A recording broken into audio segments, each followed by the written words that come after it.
तो सबसे बड़ा सवाल, क्या भारत में फिर से लॉकडाउन लगने वाला है? देखिए, इस संभावना से पूरी तरह से इनकार तो नहीं किया जा सकता। और ये सिर्फ कोई अटकबाजी नहीं है, बल्कि एक ऐसी स्थिति है जिसका इशारा खुद प्रधानमंत्री ने दिया है। ये शब्द हैं देश के प्रधानमंत्री के। सोचिए जरा, एक ऐसा बयान जो हमें ये सोचने पर मजबूर करता है कि आखिर ऐसी कौन सी चुनौती हमारे सामने आ खड़ी हुई है। दरअसल ये चेतावनी 23 मार्च 2026 को संसद में दिए गए एक भाषण में सामने आई। इसमें प्रधानमंत्री ने देश को पश्चिम एशिया में जो युद्ध के हालात बन रहे हैं उससे आगाह किया था। तो चलिए, सबसे पहले प्रधानमंत्री की इसी चेतावनी को थोड़ा और गहराई से समझते हैं, क्योंकि आज की स्थिति को समझने की शुरुआत असल में यहीं से होती है। उनके लगभग आधे घंटे के भाषण में ये कुछ लाइनें पूरे देश के लिए एक बहुत ही महत्वपूर्ण संदेश थीं। पर सवाल तो यही उठता है ना कि आखिर वो कौन सी बड़ी चुनौती है जिसके लिए कोरोना काल जैसी तैयारी की बात की जा रही है। और इसका जवाब वो भारत में नहीं है, बल्कि हजारों मील दूर एक बहुत ही संकरे समुद्री रास्ते में छिपा है। जी हाँ, इस पूरे संकट की जड़ है हॉर्मुज़ जलडोमरू मध्य, जिसे स्ट्रेट ऑफ हॉर्मुज़ भी कहते हैं। मध्य पूर्व में तनाव इतना बढ़ गया है कि इस रास्ते से गुजरने वाले जहाज़ों की सुरक्षा को लेकर गंभीर सवाल खड़े हो गए हैं, और इसने इसे दुनिया के लिए एक बहुत बड़ी चिंता का कारण बना दिया है। आसान भाषा में समझें तो स्ट्रेट ऑफ हॉर्मुज़ वो अहम जलमार्ग है जहां से दुनिया भर में तेल और गैस की सप्लाई होती है। इसे आप वैश्विक ऊर्जा सप्लाई चेन की सबसे ज़रूरी धमनी भी कह सकते हैं।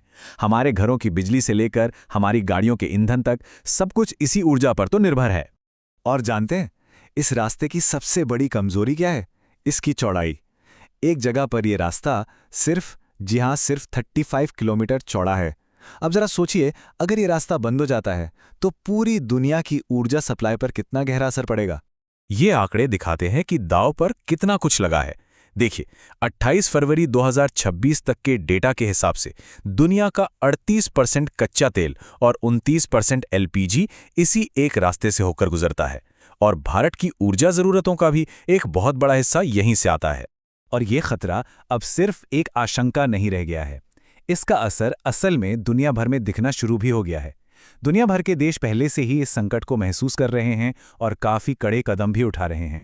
और ये देखना काफी दिलचस्प है कि कैसे दुनिया भर के देश ऊर्जा बचाने के लिए बड़े बड़े कदम उठा रहे हैं। श्रीलंका में तो फ्यूल की सीमा तय कर दी गई है और स्कूल बंद हैं। बांग्लादेश ने राशनिंग शुरू कर दी है। पाकिस्तान ने हफ्ते में 4 दिन काम करने का नियम बनाया है। और तो और न्यूजीलैंड जैसा देश भी कारलेस डे मना रहा है। तो जब पूरी दुनिया ऐसे कदम उठा रही है तो सवाल ये है कि भारत पर इसका क्या असर पड़ेगा।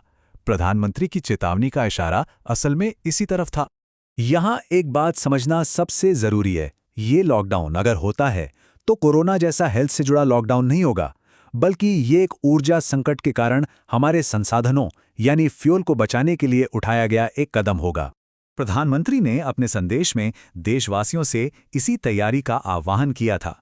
उन्होंने कहा था कि हमें धैर्य, संयम और शांति के साथ मिलकर हर चुनौती का सामना करना है, क्योंकि यही तो हमारी पहचान और हमारी ताकत है। लेकिन एक बात बिल्कुल साफ है, अभी घबराने की कोई जरूरत नहीं है। प्रधानमंत्री का संदेश तैयारी करने का था, ताकि अगर ऐसी कोई स्थिति बनती है तो देश उसके लिए पहले से तैयार रहे। ये तैयारी के बारे में है, किसी मौजूदा संकट के बारे में नहीं। तो अंत में ये सवाल हम सबके सामने है। एक ऐसे वैश्विक संकट में जिसे हमने तो पैदा नहीं किया, एक नागरिक के तौर पर हमारी क्या जिम्मेदारी बनती है? क्या हम एक राष्ट्र के रूप में इस चुनौती का सामना करने के लिए तैयार हैं?